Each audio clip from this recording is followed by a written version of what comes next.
My word, Eladoria, you have really outdone yourself. Auntie, please, let's not use my old name anymore. Forgive me, Eladoria. I promise not to do it again, Eladoria. At this point, she's just taking a piss. You just said it again. Tell me, Eladoria, why do you always think you could swim against the current? Melodia clenches her fists. There's fire in her eyes. I'm not a child anymore, Aunt Lorelei. I'm bidding for the Pearl Heart.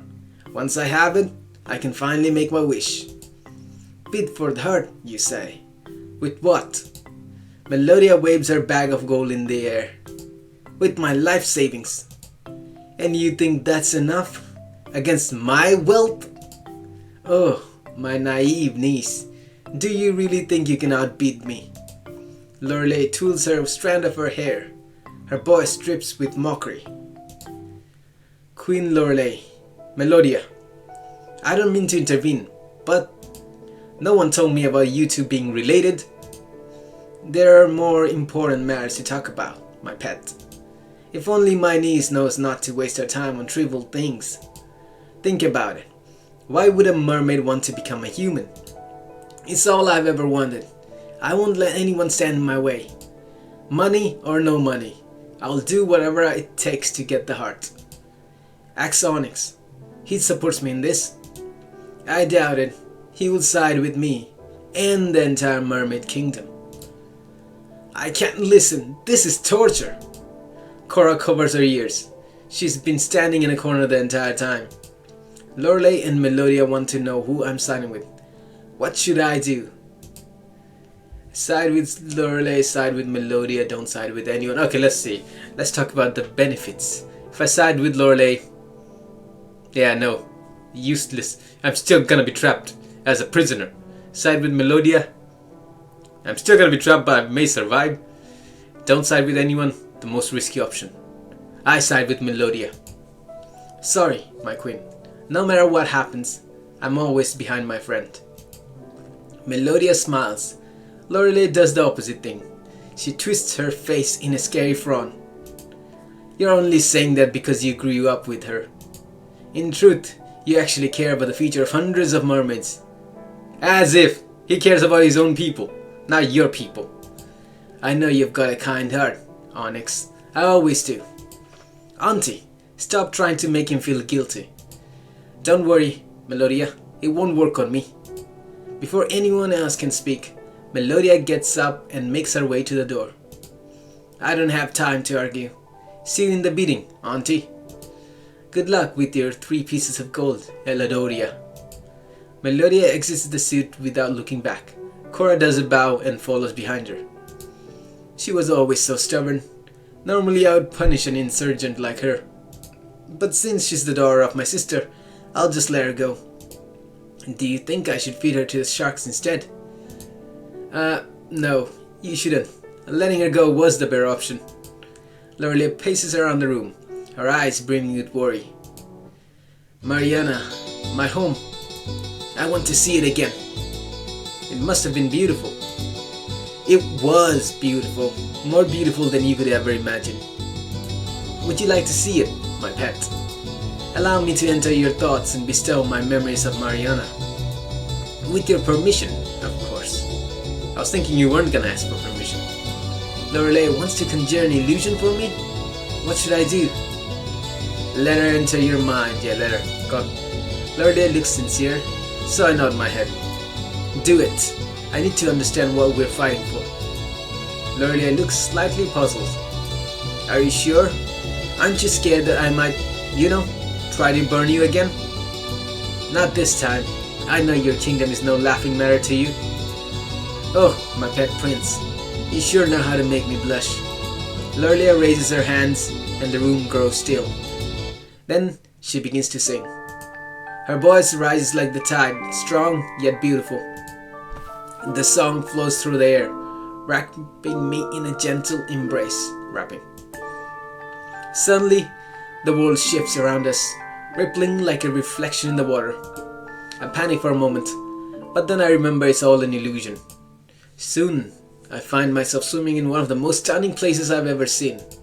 Mariana, the mermaid kingdom as it used to be. You're right, my queen. It is beautiful.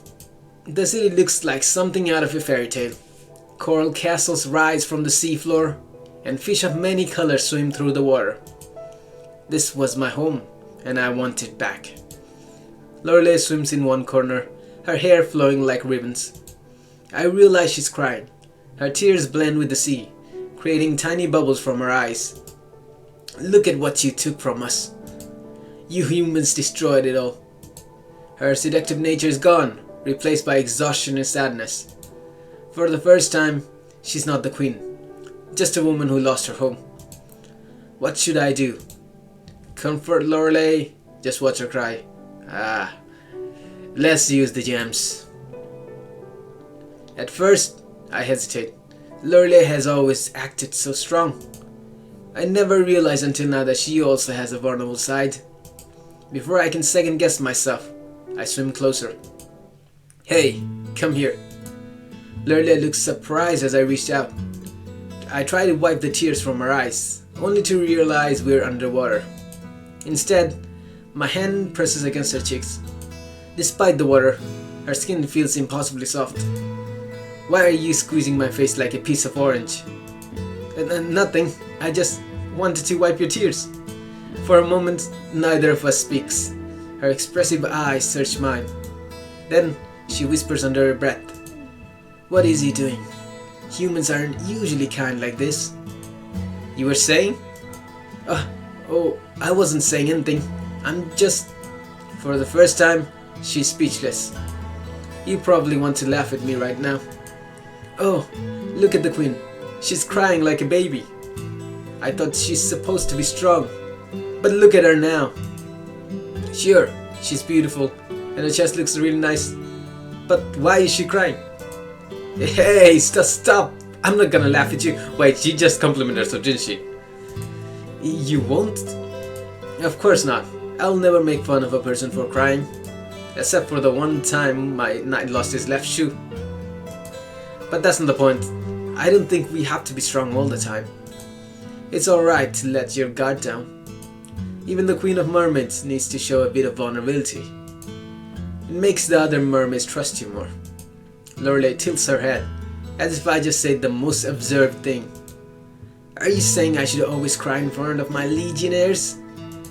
Well, not always, but it wouldn't hurt to show your soft side, too. But I am soft. Lorelei swims forward, thrusting her chest out toward me. Hey, not like that. I'm saying you should prove to them that you're not all scratch and bite. Scratch and bite? Is that how you see me, Prince of Gaius? So far, yes. But deep down, I know you're more than that. Lorelei seems to be fighting the urge to smile. At least, she's not crying anymore. Hey, listen. Don't tell anyone that I said this, but... Lorelei looks around, as if worried that someone might be listening on her own illusion. Thank you. I can't help but laugh. Is it really that difficult for a queen to say thank you? Why, of course, it's the queen who receives thanks, not the other way around. Well, I accept your thanks, and you're welcome. We fall into a meaningful silence. The echoes of the lost kingdom of Mariana surrounds us like ghosts. I'm just glad you're fine now. It's all because of you. Lorelei takes my hand. A sudden warmth flows between us. It's interesting how someone so powerful can feel so tender, so human. Anyway, that's enough theatrics. Let's go back, shall we? Alright, let's go back. Lorelei snaps her fingers. Vision of Mariana dissolves like smoke, taking us back to the hotel. Thank you for letting me control your mind. I didn't expect you to choose a side. I just wanted you to see my struggle. Now, leave. I need to be alone for a while. Yes, my queen.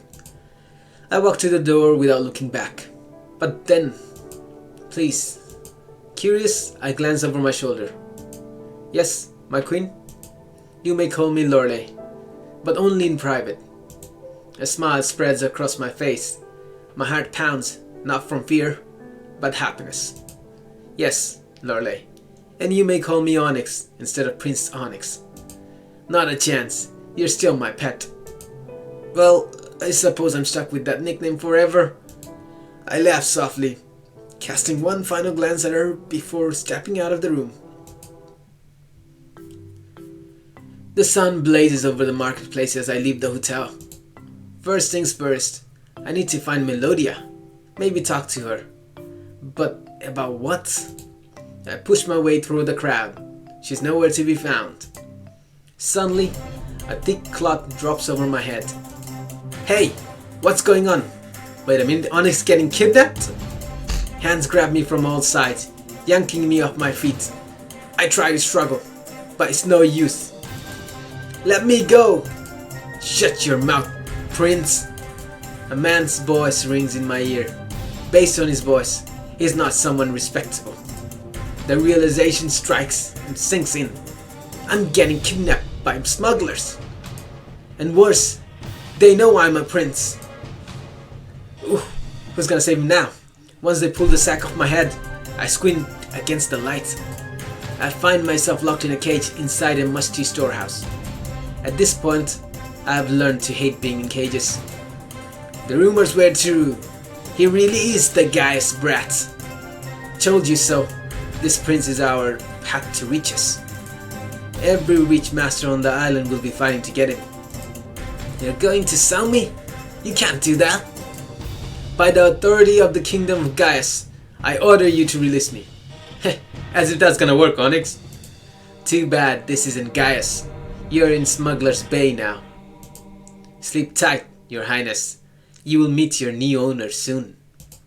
The men walk away, leaving me alone in the cage. Curse this! Why do I have to be so unlucky? I slump against the cold bars, frustration burning in my chest. Suddenly, I hear footsteps. Tap, tap, tap. Be quiet, idiot. I'm here to get you out. Cora, how did you find me? First, I told you to be quiet. Second, I saw you get dragged off, so I ran after you. Honestly, I expected more from the prince. Getting kidnapped so easily? How pathetic. Cora begins to work on the lock. Her hands tremble slightly, but she keeps going. With a satisfying click, the lock drops to the floor. Aha! My training has finally paid off. Cora, you did it! That's the second time you have saved me from a cage. As Cora opens the door, a shadow looms behind her. Huh? What do we have here? Cora, look out! The smuggler lunges at her with a sharp dagger. But Cora's faster. She spins around, stopping the attack by grabbing the smuggler's hand. You messed with the wrong legionnaire. To my horror, the smuggler stiffens like a plank of wood. His skin turns pale, his eyes bulging in terror. Cora doesn't let go of his hand. What's going on? With a final gasp, the smuggler collapses, lifeless as a stone. The warehouse falls eerily silent. The only sound is the beating of my heart. Cora, what did you do? Cora stares at her hand, then at the fallen man. I did it again. This is why I can't touch anyone. It's my gift, but it's also a curse. When I'm deeply distressed, my touch can drain the strength of others. I don't want to hurt anyone, but I can't stop it. Cora. I take a step, torn between comforting her and keeping my distance. What should I do? Put a hand on her shoulder, keep her distance. Put a hand. I reach out and place a hand on her shoulder. Get away from me! Cora stumbles back, slapping my hand away. I only touched your clothes. That doesn't count, right? We can't afford to take any chances. If something happens to you, I will... Her words fade, and she quickly looks away. I'll be punished by the queen. It's alright, Cora. I'm sorry. The warehouse doors burst open. The prisoner has escaped. Capture him. A dozen smugglers burst into the room, daggers glinting in their hands. Uh-oh, we have got company. My eyes fall upon a sword tucked into the fallen smuggler's belt. I snatch it up, feeling the familiar weight in my hands. I recall my training with the finest swordsmaster in Gaius. Can I still fight like I used to? Well, Prince, what now? I raise the sword, assuming the guard position. This is my moment to fight and prove myself. To make sure that Cora doesn't have to hurt anyone else. Hurry up! Kill the girl if she tries anything funny. There's no time to think. What should I do? Protect Cora against smugglers, flee. It's time to fight, Onyx. Show me your skills. I swing my sword, ready for battle. Step aside, Cora. Prince Onyx from the Kingdom of Gaius will handle this. You're going to fight these thugs? Are you sure? In Gaius, we have a saying. A prince doesn't run away from his problems. He faces them head on. Whoever said that must be a dead prince already. I gotta agree with Cora. Yes, I just made that up. The first smuggler lunges at me with a knife. But I parry his blade with ease. Not so fast, my friend. I deliver a sharp strike to the back of his knee. He crumbles to the ground. Arrgh! Darn you! Think fast! There's more of them. 2 more brutes appear from opposite sides. I dodge the first one's attack and punch him square in the nose. The second brute charges, but I swing my sword, sending his dagger flying. To finish, I kick him into a pile of crates, sending wood splinters everywhere. Oops, I hope those crates weren't important. Behind you! I duck just in time, the blade slicing through the air where my head used to be. Rolling to the side, I swing upward, slashing at the smuggler's arm. Urgh, not my favorite arm. What? Nice technique you got there. Cora's toughness seems to melt away, and I can see that she's amazed. When our eyes meet, she immediately scowls and folds her arms. Don't let it get to your head, Prince. You forgot that I'm a legionnaire. I can take them down in seconds. Oh, I believe you. I just wanted to show off my skills. And you have got skills, I'll give you that. Now, are we going to take care of the others? Cora points to the remaining smugglers. The men exchange terrified glances. One by one, they slowly back off and make a run for it. Yes, that's right. Go back to your mothers. You sound a bit too proud, huh? What's with that tone? For the record, I expected a thank you. Hey, I don't need your help in the first place. Of course, I'm sure you would have killed those men with your death touch. And I would have done the same to you. Though her words sound harsh, she can't fool me.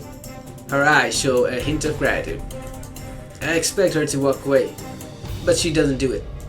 In fact, she steps closer, enough for me to notice the blush on her cheeks. Admit it, you were impressed. And you're delusional. Nothing wrong with being honest. It's alright. I won't tell anyone. Cora looks around. It's just the two of us standing in the storehouse. Maybe a little, but that's about it. Next time, let me handle the fighting. You will die if you keep being reckless. Do I hear concern here, boys? Do you care about me? I just don't want to drag your lifeless body back to the Queen. Sure, Cora. Whatever you say. At this point, it's easy to forgive her. She's still Cora after all. The sharp-tongued mermaid who always keeps her defenses up. But now, I see a different side of her. And strangely enough, I feel more connected to her than I ever imagined. We step out of the warehouse, thinking that we're finally safe. But definitely not safe yet. Suddenly, we hear the sound of boots behind us. Uh-oh, they're still coming. Yes, I noticed. The smugglers burst out from the storehouse. More of them this time. We need to do something. Do something. But what? My eyes dart to the sea nearby. Heart pounding, I focus my energy. The water answers, humming as if alive. I raise my hand. Wait a minute, Onyx has superpowers? What in the seven seas? Look out! A giant wave rushes forward, crashing into the smugglers and sweeping them down the street. Ah! Help us! Once they're gone, The street falls silent. Cora shakes her head in disbelief. Was that you? Please tell me that was you. I did it again. The same thing that happened when I first arrived on the island. The queen would have been happy to see that. Cora, behind you! Erg! Before she can turn, a smuggler strikes her on the head. She collapses to the ground. Leave her alone, you brute! I make a run for her, but a second blow smashes into my skull. How are people getting behind them? What is this? Can you not look at your back? Erg! As darkness closes in, my thoughts remain on Cora. Is she safe? Is she alive? She better not be dead. I try to open my eyes, but everything goes black.